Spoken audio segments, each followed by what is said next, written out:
Անցյալ շաբաթվա վերջում նույն օրը հանդիպեցին եւ հայ-ադրբեջանական սահմանազատման հանձնաժողովները եւ հայ-թուրքական սահմանի հարցով ներկայացուցիչները միևնույն օրը։ Այո։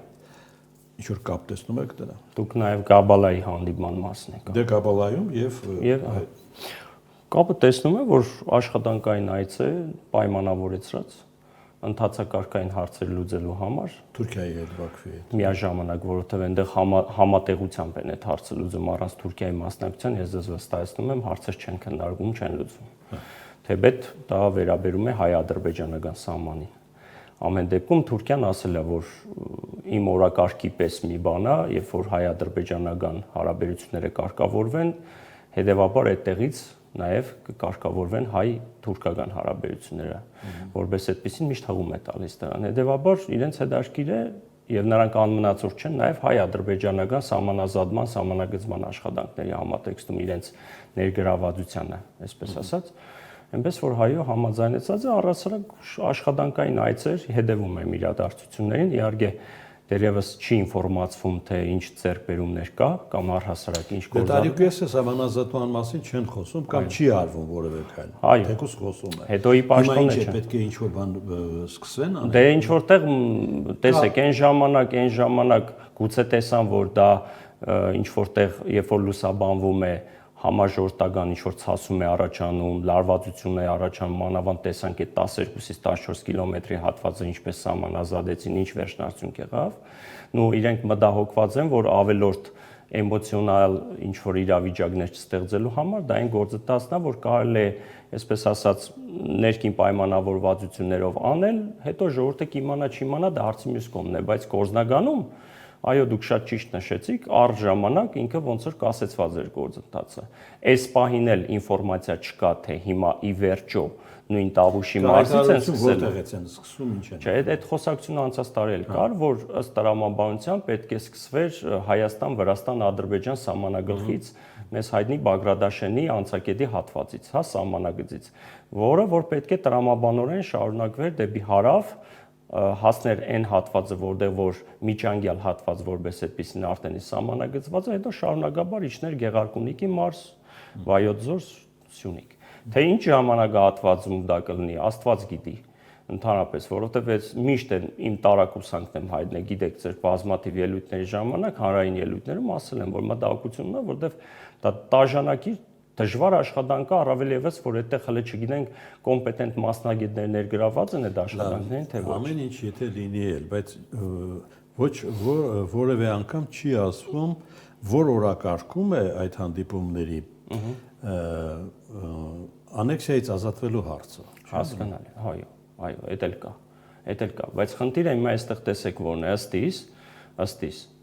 ըստ այն խաղաղության դարաշրջան կոչված այդ համատեքստում եւ այդ ոգուն համահունչ փորձում են իրականացնել մի աշխատանք, որ առաջնահերթ է։ Չէ, ասում են բառ, որ սահմանազատումը լուծելու է այդ հարցը։ Դե եթե լուծելու է, ստացվում է, որ կոնֆլիկտային իրավիճակ այլևս չի լինելու, համենայն դեպս գոնե այդ սահմանների առումով։ Դուք եք վստահ, որ լուծվելու է։ Եթե պատշաճ աշխատանք կատարվի, եթե գրագետ աշխատանք, եթե այդտեղ միակողմանի զիջումներ չլինեն, եթե այդտեղ ճնշումների արդյունքում որոշակի զիջումներ չլինեն, լրիվ հավասարության սկզբունքներով եւ անաչառ անկողմնակալ ձևաչափով դա տեղի ունենա, գուցե իհարկե այն մասով, որ գոնե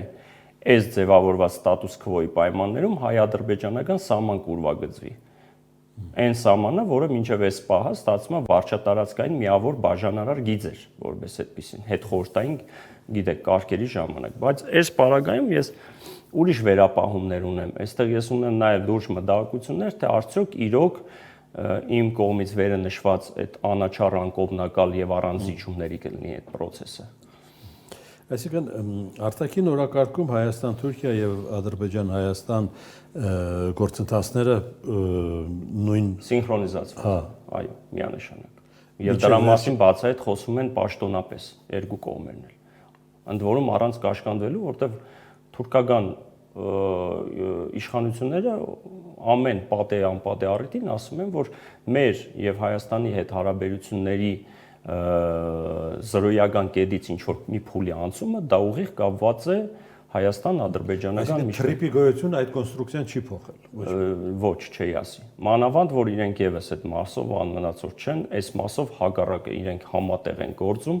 եւ այս մասով իրենք ավելի շատ շահագրգռված են, որբիսի այդ թրիպ ասածը, որքան էլ մենք թրիպ ենք անվանում իրենք Զանգեզուրի միջանցք այլ այդուհանդերձ կիրառում են այդ արեստածին տերմինը, բայց փաստացի իրենք իրանց մոտ ավելի հեռահար նպատակների ֆոնի վրա է դա ծառայում։ Մեզ բոլորիս հայտնի թուրանական մեծ գաղափարի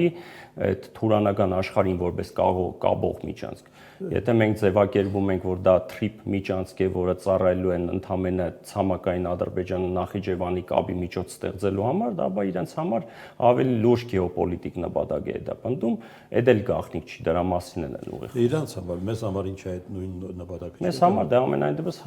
գործող իշխանությունները ներկայացնում են, որ դրանով մեր բյուջե գումար է մտնելու, մենք դրանով անմնացող չենք մնալու տարածաշրջանային կոմունիկացիոն հանգույցներից, մենք օգտվելու ենք մի շարք հնարավորություններից, մեկուսացված, իզոլացված չենք շարունակելու մնալ եւ այլն եւ այլն։ Հայտնի խոսույթներ։ Հաջևն այսօր ասում է, որ Զանգեզուրի միջանցքին ինքը այդ տերմինն է օգտագործում, ճիշտ է այդ մասով, որ պետք է մասնակցի նաեւ Եվրամիությունը։ Ասում է։ Հետաքրքիր դեպ մոտեցում է։ Մինչև այս պահը որևիցե թուրքական կամ անակնկալ, ինչ էին ուզում։ Ինչ ագնարգը ինչի մասը, տեսեք, ես չեմ կարող մեկնաբանել Հաջիևի մտքերը, կարող եմ վերլուծելով հանգուցալուծման այս ենթատեքստը տեսնել դրա մեջ, որ այդուհանդերձ դրանով նաև շահագրգռված են մի շարք եվրոպական երկրներ, որովհետև եթե միջին միջանցքի տրամաբանության շղթայով ես նայում, իրենց ասած Զանգեզուրի միջանցքը դա առաջնահերթ եվրոպական երկրների համար հետաքրքիր է, որտեղ այդտեղ արևելք արևմուտք այդ Մեդաքսի ճանապարհով նաև օգտվելու են եվրոպական երկրները։ Այդ տրամաբանության, այսինքն նաև ինվեստիցիաների տեսանկյունից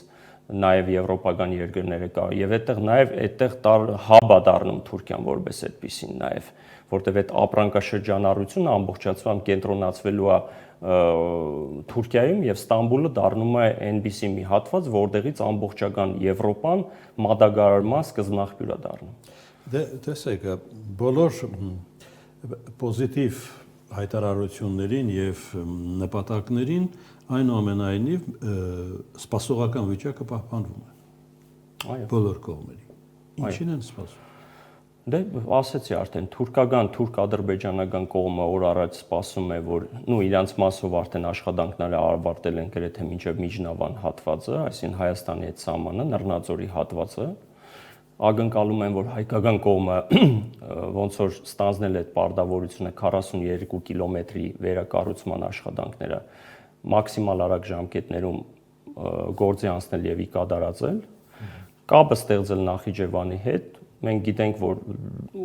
լայն թափով աշխատանքները, շինաշխատանքներ են գնում հիմա Իգդիրից դեպի Նախիջևան, հետեւաբար նրանք այդ ակնկալիք ունեն, որ օր առաջ շահագործվի այդ ճանապարհը։ Հայկական կողմը ժամանակ է փոխելու, մինիմում 2-3 տարի դա աչքի առաջ պետք է։ Այսինքն այդ 2-3 տարվա ընթացքում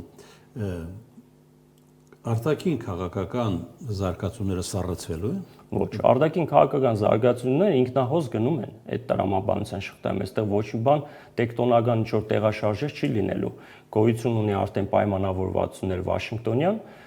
ես չեմ կարծում, որ որևիցե կողմ փորձի իրարամերժություն անի կամ փորձի հակառակ պատկերով ինչ-որ շարժվի իր օրակարգով, որտեղ այդտեղ կա արդեն հստակ եւ կոմպրոմիս եւ համաձայնություն եւ կոնկրետ գործնական քայլեր։ Խնդիրը այլ բան է, եթե դուք ինձ հարցնեք, լավ ինչ կարող է տեղի ունենալ մինչև այդ թրիպի ճանապարհը, մենք մեր մասով կառուցենք այդ 3-ից 4 տարի, որտեղ ներքաղաքական կյանքում հազար ու մի բան կարող է տեղի ունենալ, որը ազդի արտաքին քաղաքականության մեջ, ես ուղիղ կապ կստեղծեի արդեն առաջիկայում տեղի ունենալիք, հաջորդ տարի տեղի ունենալիք խորհրդարանական ընտրությունների մասով, որովհետև եթե Հայաստանում տեղի ունենան տոտալ վերափոխումներ, այսինքն ընդդիմությունը հավաքական ընդդիմությունը ասվածը կարողանա գալ իշխանության, գուցե այս ամեն ինչը Ինչ բան եք ասում, ով է հավաքական ընդդիմությունը։ Այդտեղ շատ լուրջ խնդիր առաջանում, որտեղ մինչև հիմա չի ձևավորվում այդ հավաքական ընդդիմություն ասածը։ Այդ հավաքական ընդդիմությունը դա նույն խորհրդարանական ընդդիմությունն է եւ նոր ուժերը, որոնք ձևավորվում են։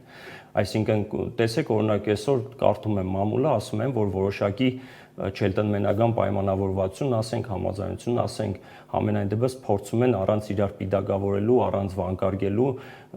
գան մի համաձայնության, որ իրար չեն փնովելու, չեն վարկաբեկելու, փորձեն քաղաքական օրակարգ ձևավորեն, եթե չխանգարեն, եթե չօգնեն, գոնե չխանգարեն մեկ-մեկու։ Հիմա այդ համատեքստում նոր ուժերը արդյոք ցանկություն, տեսեք կան ուժեր, որոնք նոր են ձևավորում, բայց բացառում են նախկիների վերարտադրություն, առհասարակ նույնիսկ խորհրդորում են ու այսպես հրամայական իմպերատիվ կերպով ասում են, որ նույնիսկ նախագահները նախքին չմտնեն խաղը։ Դե եղավ որ ձեր ասած հավաքական ընդդիմությունը չի ձևավորվի, անհնար է այդպես։ Չէ, ես ուրիշ բան եմ ասում։ Այդ պատկերը ոչ ոք չի պատկերացնում։ Չէ, դա ուրվագծվում է ուրիշ բան, որ ունեն 1 տարի ժամանակ, 1 տարին քիչ էլ է որպես այդպեսին, բայց համենայն դեպս ունեն 1 տարի ժամանակ ուրվագծվելու, որպես այդպեսին կոնկրետ կոնֆիգուրացիայի տեսքով ներկայանալու, ես դրա մասին եմ ասում, որը որ կտանի նրան, որ հաջողելու դեպքում եւ իշխանափոխության դեպքում այս ինչ որ արտաքին վեկտորում մենք տեսնում ենք ու ինչ որ պայմանավորվածություններ գուցե եւ այդ իշխանությունները փորձեն կամ կասկածի տակ դնեն կամ այլ մոդեցում դրսևորեն, այլ քաղաքականություն վարեն եւ այլն եւ այլն, խոսքը դրա մասին։ Դուք պատկերացնում եք մի թևը իշխանությունն է, այո, մյուս թևերում շարված են ընդդիմադիր ուժերը միայն։ Ну պատկերավոր, եթե ասած այո։ Ուրիշ բան, որոնք որոշ ուժեր ներկայանում են որպես պրոիշխանական, բայց այլ դիրքորոշում ունեն, շատ դեպքերում ցուցադրում են որպես իրենց հագաիշխանական ու հագառակը ուժեր, որոնք որ կարծես սնվում են իշխանություններից, բայց դիրքավորվում են որպես հագաիշխանական։ Այստեղ էլ մի հատ ուրիշ այն որ ժողովուրդը ասում է կինո է բացվում, որտեղ նույն ժողովուրդը հենց հիմա հենց հիաստապված է այդ պատկերներով։ Ընտրությունը մեծ կինո է, առանց դրա չի։ Այո, իհարկե։ Սա մեծ քաղաքական շոու է, որի ականատեսը մենք ենք։ Շատ կարևոր հարց, այստեղ չմոռանանք, հենց այս շրջանակում։ Ուր է տանում եկեղեցի իշխանություն այս վիճակում։ Դե կոնֆրոնտացիան։ Դե տանում են նրան, որ ու հասկանալի է իշխանությունների օրակարգը, նրանք տանում են նրան, որպեսզի իրենց հաջո մայրաթռում իրենց հաջո մարդը նշանակվի,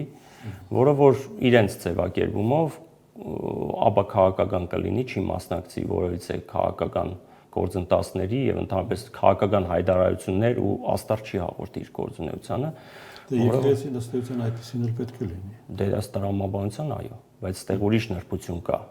Ուրիշ բան, որ այո, եկեղեցին քաղաքականությամբ չի զբաղվում, բայց ուրիշ բան, երբ որ եկեղեցին հայ ազգի եւ հայ ինքնության պահպանության գործընթացով է զբաղվում, որը որ չի կարող որևիցե կերպ առնչություն չունենալ նաեւ ներքին քաղաքականության հետ։ Ուրիշ բան, երբ որ հա եկեղեցական ես, եկեղեցական ես, չէ, ներողություն, ես ավելի հստակեցնեմ, եկեղեցական ես, քաղաքական միտք ես արտահայտում, քաղաքականությամբ ես ուզում զբաղվել, դիր եկեղեցական քո կոչումը պաշտոնը վեղարաթանի զբաղվի քաղաքականությամբ։ Ուրիշ բան է, երբ որ դու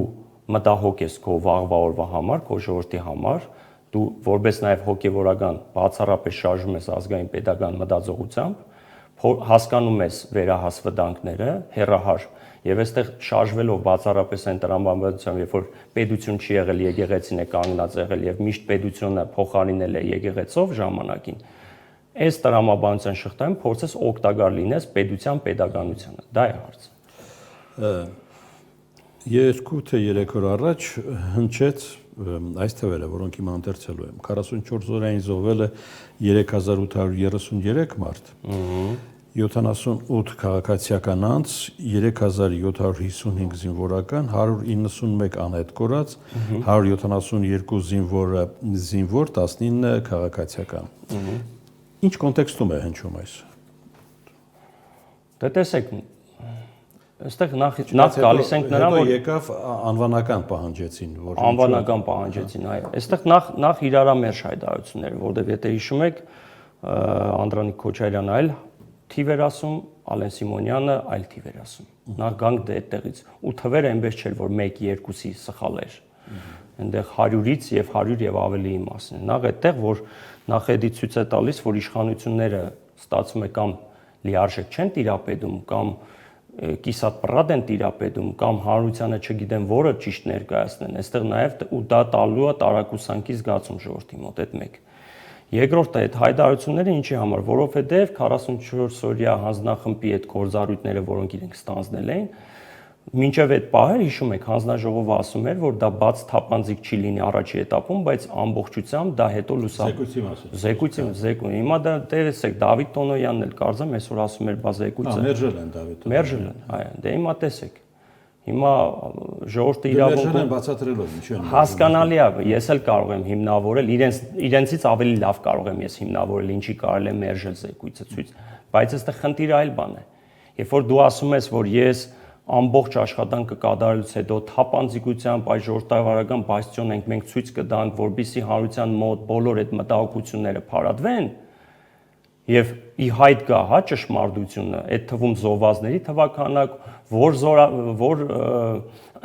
զինվորականը ինչ արել, ինչ է ստանձնել, ինչ պարտականություն է ունեցել եւ չի կատարել, հա, այս բոլոր սցենարները։ Ու վերջում ասում են դա փակ ինֆորմացիա է, հասկանալի է։ Այսինքն տիրապետող ոլորտին մարդը հասկանում էր, որ դա այն գլխից այնպիսի ինֆորմացիա է իրան պարունակում, որ լուսաբանման ենթակա չի։ Դա ոնց ասեմ, ռազմավարական նաև գաղտնիքներ պարունակող ինֆորմացիա է, որ դու չես կարող դա, բայց այդ դեպքում ինչը հանրությանը ներկայացնում եք, որ այսպես թավշյա, ոնց որ թավշյա հեղափոխություններ եղել, այդպես է թավշյա կերպով մենք անմնացորդ կերպով կներկայացնենք ողջ եղելությունը։ Այստեղ է գալիս խնդիրը։ Ազգաժողովի նախագահը, որ նշեցիք, վստահ է նաև, որ բոլոր գերիները վերադառնալու են։ Ես կուզենայի իր վստահության մի 40%-ը ես։ Ինչ-որ աղբյուրից օգտվում է։ Ինչ Պատական պաշտոնյա չի Հայաստանում ազգային ժողովը։ Հասկանալի է, հա, ի պաշտոն է, եթե այդպիսի հայտարարություն է անում, եթե մարդուն ի պաշտոն է այս դիդարգում, այո, ուրեմն մի բան կատակը, որ ասում է։ Բայց այստեղ ուրիշ խնդիր եմ ես տեսնում։ Դա ամենադժվարստից գործը կլինի որպես այդպիսի մանավանդ երբ որ նույն այդ իշխանությունները իդեմս նաև այդ անձի այնպես շահագրգռված էլ չեն որպեսի վերադարձ լինի այդ մանավանդ իրենք զինվորականներ են դուք գիտեք իրենք ինչի համար են դատվում չէ այդ նեցեք եկեք մի հատ սցենարը այսպես այս դիդանգյան տակից նայենք ադրբեջանական կողմը ասում է լավ խաղաղություն ենք հաստատում տեսեք վերջերս սկսել ենք Արևմտյան Ադրբեջան անվանումը չկիրառել։ Փորձում ենք մաքսիմալ զերծ պահել այդ էմոցիոնալ հայտարարություններից, հա։ Ընդ որում ձեզանից չենք պահանջում ոչ կոնտրիբյուցիաներ, ոչ ռեպարացիաներ, որը որ հիշում եք, պայմաններից մեկն էր։ Բայց մի հատ եկեք այն որ ասում է ծուրը նստենք, շիդակը խոսենք։ Ինքը իր սեփական ժողովրդին ինչ պետք է ներկայացնի, գոնե ինչ որ մեկը դատվելու է, չէ, որպես հանցագործ, հանցակազմ։ Այսինքն մարդիկ գոնե պետք է ինչ որ մի բան նստեն, չէ, որ ցույց տա սեփական ժողովրդին նախագահի բարի կամքի դրսևորում, հումանիզմի դրսևորում։ Ես այդ տարբերակը չեմ բացառում, որտեղ մեծ քաղաքականության մեջ ոչինչ, բայց քանի հարց է լուծում Չէ, տեսեք, միջազգային հանրության հետ ինչպիսի նախ տեսեք այդ միջազգային հանրություն ասած է այս բարագայում երևակայական այսպիսի ինչ որ մի հատ բան է։ Նախ այտենց պայման պահանջ ես ձեզ վստահեցնում եմ։ Դուք գետնեք այդպիսի պաշտոնական նախ միջազգային հանրություն ասվածը ԵԽԽՎ դուրը փակ է Ադրբեջանի առավել ևս չէ փակ է ԵԽԽՎ-ի դուրը բայց եկեք ընդունենք նույն ԵԽԽՎ-ն որքան էլ ռազմագերիների վերադարձի մասին հայտարարություններ անում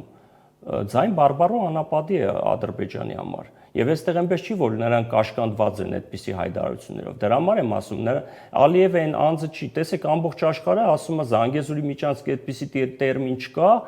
կա Trump, չգիտեմ ինչ, եւ այստեղ ստացվում է այդ մարտիկ անընդհատ պարտադրում են նույն միջազգային հանրությանը, օրակարգի մեջ են մտցրել այդ արեստացին տերմինը, իրանք չեն երբեք չեն քննարկման դնում, որ չկա դենց տերմին։ Այսինքն մենք այդպես է ու պետք է օգտագործենք։ Հիմա ձեր ասածը նույն ուղիղ զուգահեռականն է։ Չեք կարծում, որ որոշակի նաև հետկուլիսային համաձայնություն կա, որ գոնե այդքանի դիմաց այդ գերին այդ ինչ որ մի հատ X քանակ, տվյալ դեպքում X քանակ չի արդեն հստակ քանակը, գոնե իմ ժողովուրդը պետք է տեսնի, որ դատվում է։ Այսինքն, երբ որ այդ անձը ասում է, որ ես հակված եմ կարծելու, որ ռազմաքաղաքական ղեկավարությունը հետ կգա, Աստված առաջ թող տեղի ունենա, բայց ես խիստ կասկածում եմ։